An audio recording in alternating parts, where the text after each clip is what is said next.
নমস্কার বন্ধুরা, আমার রান্নাঘরে সবাইকে অনেক অনেক স্বাগত। আজ আমার রেসিপি রাঙা আলু বা মিষ্টি আলুর পান্তুয়া। আর দেখেই বুঝতে পারছো কতটা নরম আর রসালো হয়েছে, খেতেও ততটা সুন্দর হয়েছে। এখানে রাঙা আলু পান্তুয়ার জন্য আমি 4টে আলু নিয়েছি, সেটিকে প্রথমে সিদ্ধ করে নেব। আমি ঢাকা দিয়ে দিলাম।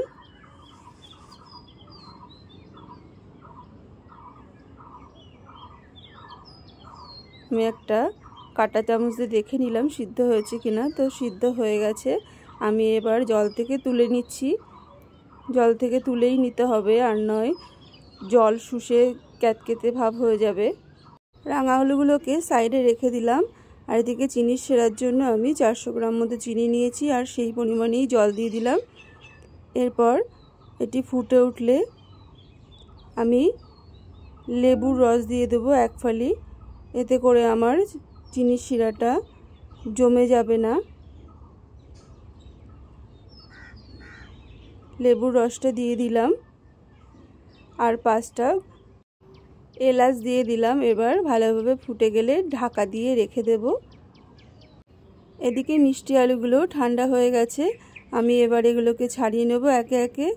আর বন্ধুরা, আমার চ্যানেলে নতুন বন্ধু হয়ে থাকলে সব রকমের রান্না পেতে অবশ্যই চ্যানেলটি সাবস্ক্রাইব করার অনুরোধ রইল। আর রেসিপিটি ভালো লাগলে অবশ্যই লাইক, কমেন্ট, শেয়ার করো। মিষ্টি আলুগুলো ছাড়ানো আমার হয়ে গেছে প্রায়। আমি এরপর আলুগুলোকে গ্রেট করে নেব, যাতে ভেতরে কোনো শক্ত ভাব না থাকে।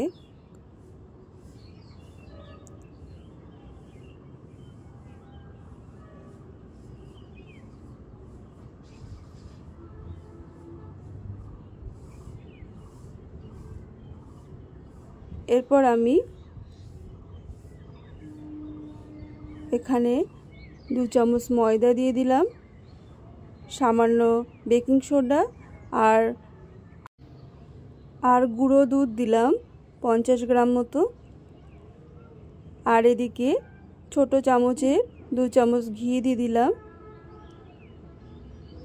এবার ভালোভাবে মাখিয়ে নেব।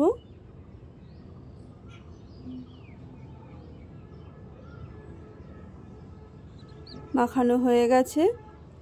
এরপর আমি হাতে ঘি মাখিয়ে গোল গোল করে নেব। আমি মিডিয়াম শেপে করছি, তোমাদের যেমন ইচ্ছা হবে তোমরা সেই শেপেই করবে।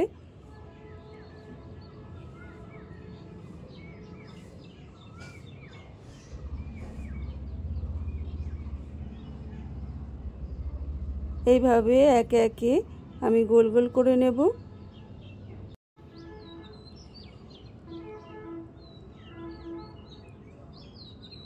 মাঝখানে হাতে লেগে আসলে আবারও হাতে আমি আর একটু ঘি মাখিয়ে নিলাম, তাহলে আর হাতে লেগে আসবে না।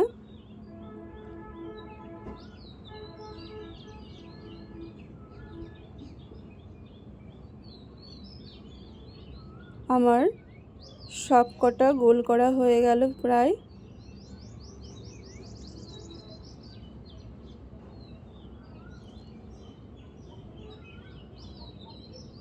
এরপর আমি কড়াইতে সাদা তেল দিয়ে দিলাম। তেল ভালোভাবে গরম হয়ে গেলে আমি গ্যাসের ফ্লেম একদম লোতে রেখে ভেজে নেব। আমি এখানে 2 বারে দিচ্ছি,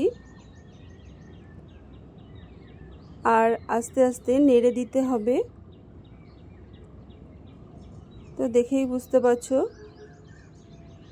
আমার ভাজা হয়ে গেছে। এরপর আমি তুলে এই যে রস করে রেখেছিলাম চিনির শিরা, সেটির মধ্যে দিয়ে দেব।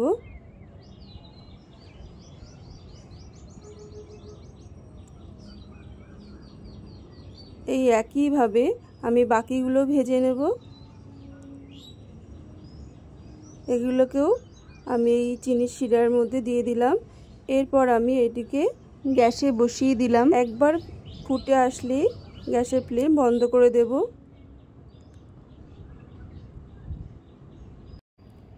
ভালোভাবে ফুটে গেলে আমি নাড়াচাড়া করে আধ ঘন্টার জন্য ঢেকে রেখে দেব। আধ ঘন্টা পরে ঢাকাটা খুলে পরিবেশন করব। আমার আজকের রেসিপিটি শেষ পর্যন্ত দেখার জন্য অনেক অনেক ধন্যবাদ।